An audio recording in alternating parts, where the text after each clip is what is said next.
The return of Rogal Dorn was not in any way heralded by the new Fulgrim book. Despite what all the YouTubers are saying, from the smallest to the biggest, most influential channels, it seems nearly nobody has actually read it yet. But that doesn't stop people from reacting to the tiny piece of the story that leaked online before the book was actually out. There are spoilers for the Black Library novel Fulgrim The Perfect Son by Jude Reed in this video, so if you haven't read it yet or you don't want it spoiled, this is your warning. So why is everyone saying that Dorn is returning? Well, this could be a case of people rushing to make content before seeing the entire picture, but it comes down to a vision that one of the Black Templars has. The Emperor calls him to be his champion, basically, is how the Templars' chaplain interprets it.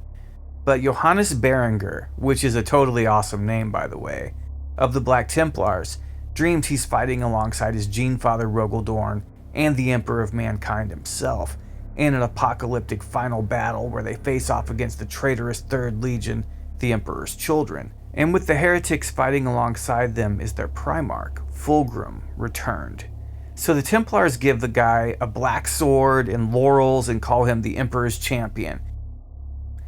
And he's the defender of this planet called Crucible in its hive city, the Citadel.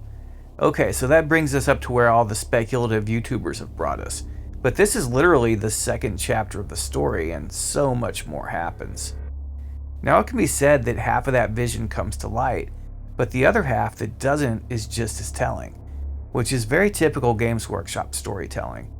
Ultimately, Berengar must face Tamaris, the Perfect Blade, who is trying to become Fulgrim's champion just as Berengar is the Emperor's. And the guy's just totally delusional. He's full of himself, self-righteous, all up his own backside, just because he's been given the title of Emperor's champion.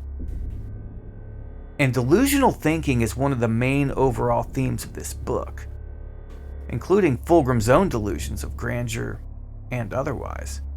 So he fights a few fights, but he does lose his arm and the black sword with it to a Mauler fiend or some other such demon engine, though how it is described I'm pretty sure it was a Mauler fiend. He slays it, shoving the sword down its throat, but it costs him that arm. And he's more of a symbol than anything. The symbol for a resistance that doesn't even want him. Most of the hive world just wants to eat. They despise the Emperor and Chaos alike and fear the Templars and their wrath as much as that of the Chaos Space Marines, really illustrating just how dark and hopeless it is to be an Imperial citizen for most folks. The champion loses his sword, slowly waning in power as the Emperor stops favoring him. He started with a golden, radiant glow about his blade and the edges of his vision, but that fades and he's left with nothing but his fighting skills to remind him that he's the chosen of the Emperor of Mankind. Which to me is all ultimately a delusion that some fanatical dudes like the Templars would come up with. Just a bunch of religious mumbo-jumbo and symbolic gestures that temporarily empower the guy through sheer blind ignorance and stubborn faith alone. But that fades, as all the facades do in this book. Now this weekend I will be releasing a full-length lore breakdown of the entire novel, but this short video is to address this specific phenomenon of how much misinformation has overtaken the Warhammer community and how quickly it did so. So the Emperor's champion's vision never comes to pass. Yes, he does lead his small force against Fulgrim and the Emperor's children at the end, but he gets totally bodied ultimately.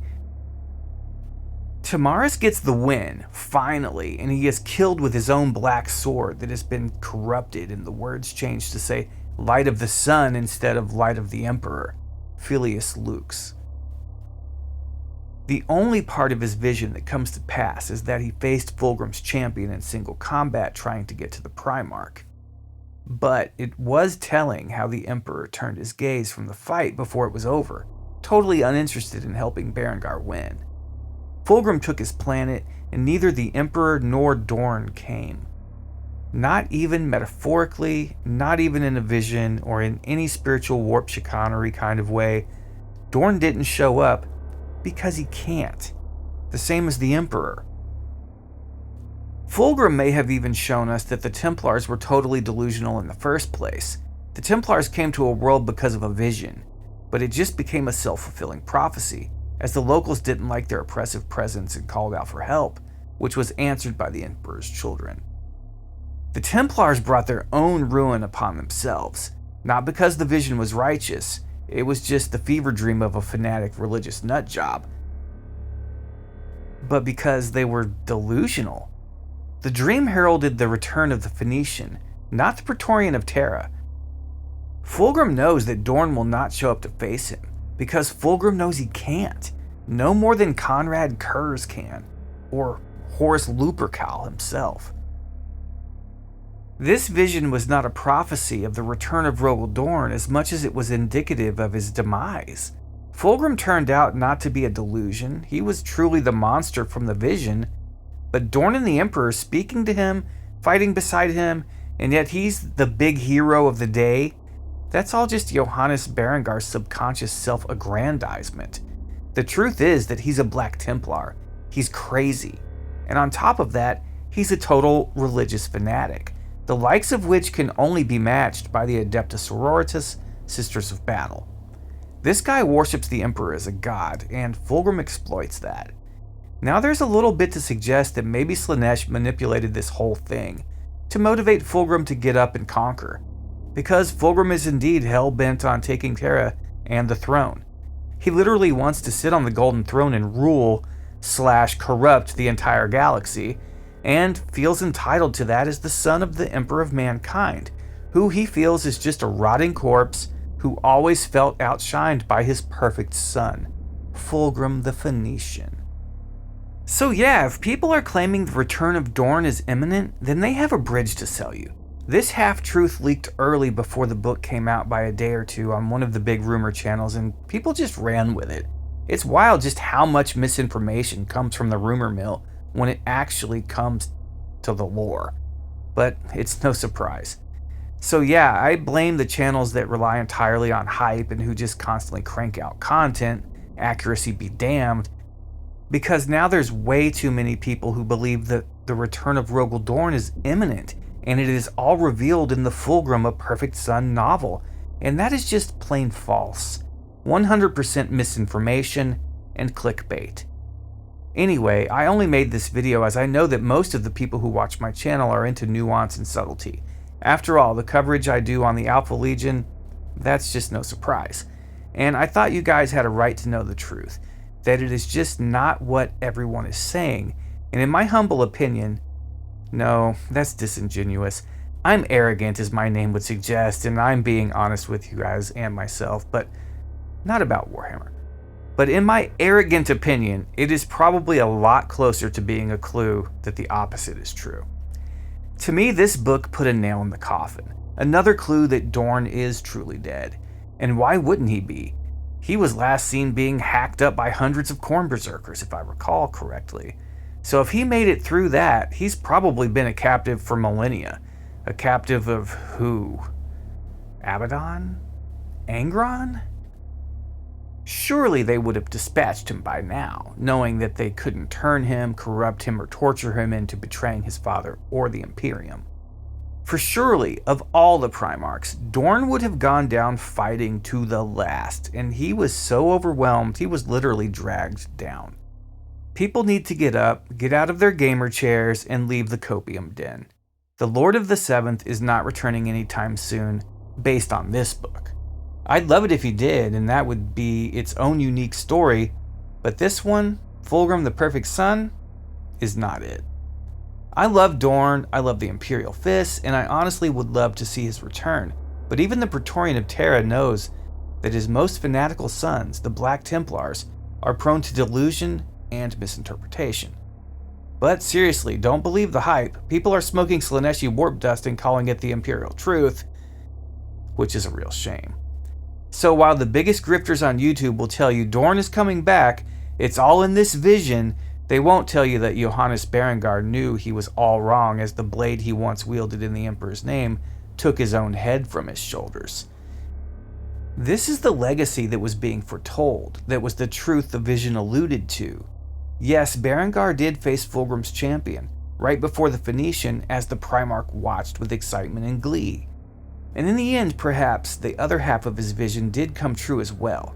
Perhaps he did join Dorn and the Emperor, who Fulgrim seems to believe is literally fully dead at this point.